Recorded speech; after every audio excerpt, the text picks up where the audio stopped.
Happy Sunday. আজকে বড়মশাই আর আমি চললাম হাওড়ায় রামরাজাতলায় রাম মন্দিরে রাম ঠাকুর দেখতে, যেখানে ভারতের সব থেকে বড় মেলা, অর্থাৎ রাম ঠাকুরকে কেন্দ্র করে পুরো 4 মাস ধরে চলে এই মেলা। মন্দিরে ঢুকেই সবার আগে চোখে পড়বে এই বড় বজরংবলীর একটি মূর্তি। হনুমানজির দর্শন করে একটু ভেতরে ঢুকলেই তোমাদের চোখে পড়বে এই সুবিশাল রাম মূর্তিটি। গত 4 বছর আমরা এখানে আসছি, আর প্রত্যেকবার এসেই আমার এই রাম মূর্তিটা দেখলেই কৌতূহল হয় এতগুলো মূর্তি কিসের।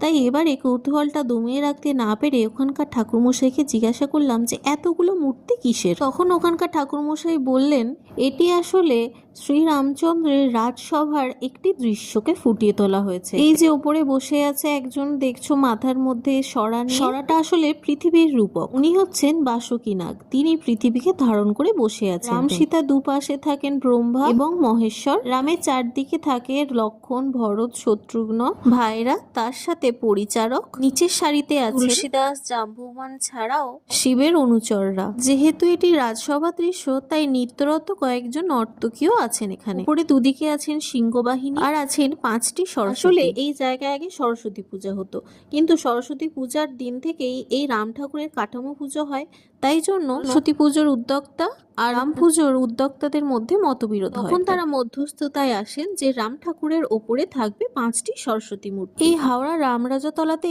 এলেই রাজবেশধারী গাঢ় সবুজ বর্ণের মোটা গোফওয়ালা রাম দেখতে পাওয়া যায়। পাশের একটি মন্দিরে ভগবান শ্রীবিষ্ণুর বামন অবতার, সাথে ভগবান শ্রীবিষ্ণুর বিশ্বরূপ দেখতে পাওয়া যায়। শ্রাবণ মাসের শেষ রবিবারে বিসর্জন হয়, তাই জন্য সারা বছরের জন্য মন্দিরের একটা দিকে রাম, সীতা, ব্রহ্মা, মহেশ্বর ও বজরংবলীর মূর্তি সারা বছর পূজা হয়। রাম মন্দিরের অল্প কিছু দূরেই অবস্থিত এই সৌমিচণ্ডী বা সৌম্যচণ্ডী মন্দির। এই মূর্তিটি অনেকটা রাম ঠাকুরের আদলেই বানানো, তবে দৈর্ঘ্যে আর প্রস্থে একটু ছোট। এখানে আবার সৌমিচণ্ডী দুদিকে ভগবান মহেশ্বর আর বাম দিকে ইন্দ্রকে দেখতে পাওয়া যায়। দুই পাশে জয়া বিজয়া, উপরের দুদিকে সিংহবাহিনী, মাঝে লক্ষ্মী, সরস্বতী, আর নিচের সারিতে ব্রহ্মা, বিষ্ণু, লক্ষ্মী সহ আরো অনেকগুলো মূর্তি দেখতে পাওয়া যায়।